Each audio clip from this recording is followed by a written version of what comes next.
Are they people? Are they not people? Should they be wearing clothes? Is it truly socially acceptable to carry them in a baby stroller? One thing we can agree upon is that animals and their rights have always been a controversial topic in our nation's history. Before we move on to my co-anchor to discuss people's modern-day views of animals and their rights, let's take a look at animals and their rights throughout the ages.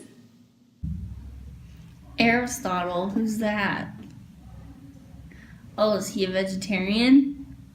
No? Then who cares about that guy? We should be talking about philosophers who don't eat things that are alive. Aristotle's a meathead. Meat so last year. It makes you so tired and it ruins your body. Do you think Plutarch eats meat? No, because he's bougie and not a murderer. Yeah, just give me like an extra large hamburger with 3 patties. Yeah, no, throw a 4th patty on there. Oh, I gotta go. Well, sounds like they didn't have McDonald's in their day, or, as I'm sure, childhood obesity. Let's look at the next era of animals and their rights. Hello everyone, I am here in 17th century France and we are about to receive a special interview with famous philosopher René Descartes.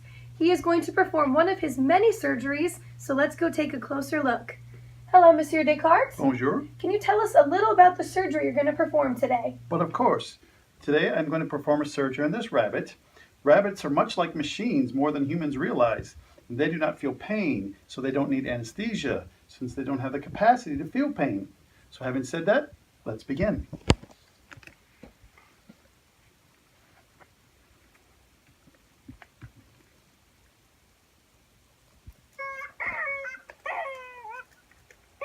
Are you sure he doesn't need any anesthesia? Sounds like he's in pain to me. Oh no, that's the sound the machine makes. That's normal. And see here, we have the machine parts. That is very interesting, Mr. Descartes. Thank you for teaching us about the inner workings of a rabbit. But of course. And now, Taylor, back to you in the studio. Well, that was disturbing. Now, enough about ancient history. Let's go on to more modern times and go to our investigative journalists who will be speaking to professionals who have actually used animals in their research. On to you. My name is Eric Simonson, former Chief Executive Officer of Simonson Laboratories. We have been a breeder of rodents for research since 1949.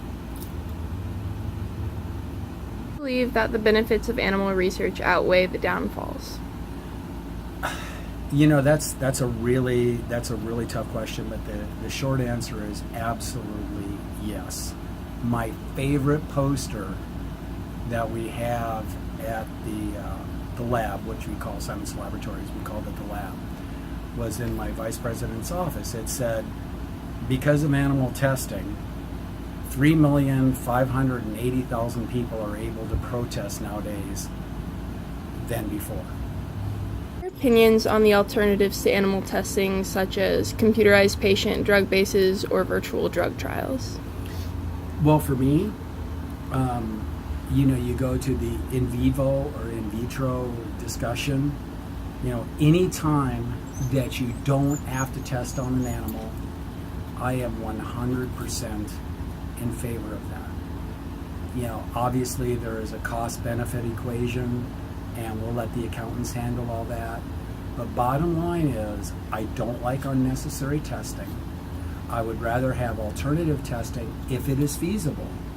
But bottom line is, this is shown to be a great benefit.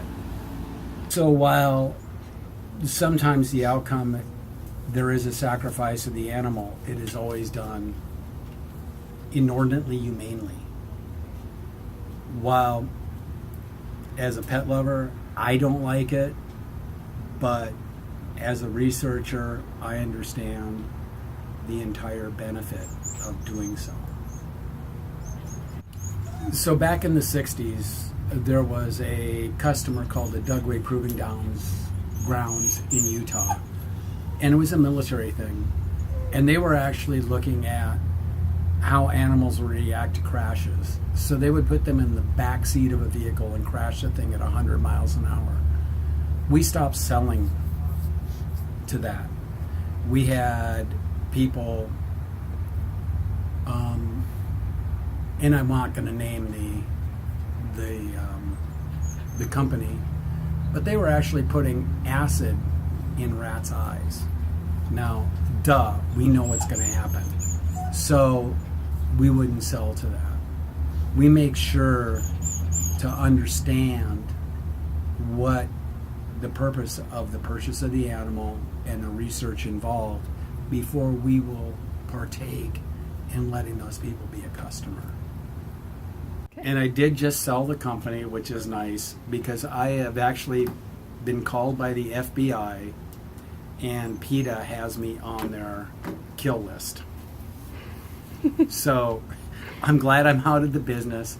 I do not want to be murdered in the street by PETA activists.